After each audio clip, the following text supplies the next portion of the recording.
as some of you know, my bird passed away last week, and I was very grateful. So many of you on social media were very kind. So thank you so much. I thought I could share some stories about all the birds that I have had so far. Starting off, my first two birds were Tweety and Chirp. I ended up getting them from my science teacher in 6th grade. She was moving, and she needed someone to take her birds, so I convinced my parents to let me take them. And so then here we have Tweety. He didn't have a foot when I got him, and she doesn't know why or how.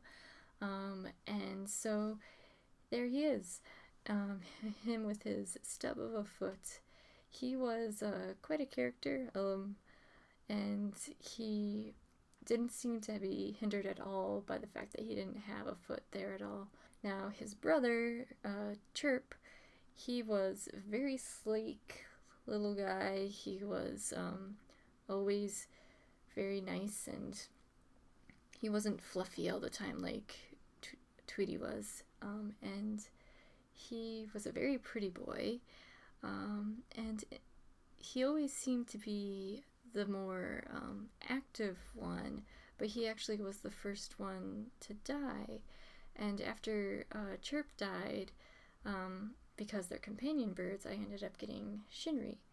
So Shin was the first bird that I bought, who was my own, that I got to name. And it was in high school, well, right as high school was starting, and I was really into manga and stuff and Japanese culture, so I ended up picking a name out of my Japanese English dictionary. So Shinri, it means truth. Shinri had a little star on his forehead, which is not normal at all in zebra finches. And yeah, he was my pretty boy. And he's actually the one who passed away this last week. Now, when Tweety died, which was actually pretty quick, like within a half a year, that Chirp had died, and I ended up getting Ryoko. So Ryoko I did not pick out. I was actually out of the state at the time, and Tweety died, and my parents picked up one randomly from the store, and that's where Ryo comes in. Now, Ryoko means journey in Japanese, so I was still on my Japanese kick, and I was on a journey at the time because I was out of the state and stuff. And yeah, so that's where Ryo came in. Ryo was always a big puffball and stuff. He wasn't as pretty as Shinri, but they got along really well. Yeah. And then my final bird that I ended up having, so when Ryo died, I waited a little while because he was younger than Shin.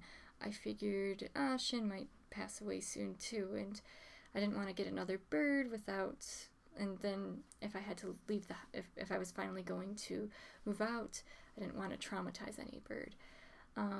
But Shin kept on kicking, and so I ended up going to the pet store, and I looked at the society finches. And the society finches, they're not easy to figure out what the sex is.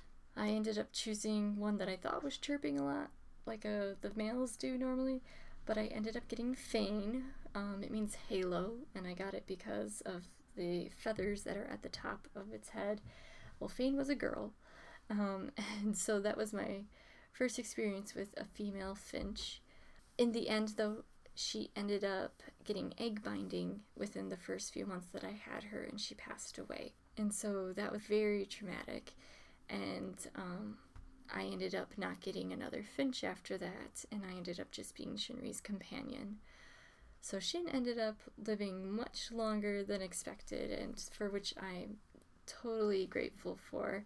He was just about to turn 12 when he passed away last week, so which is pretty good because finches generally 8.5, 9, which is what Ryo was, and Shin almost made it to the max, which is 13, so that's pretty cool.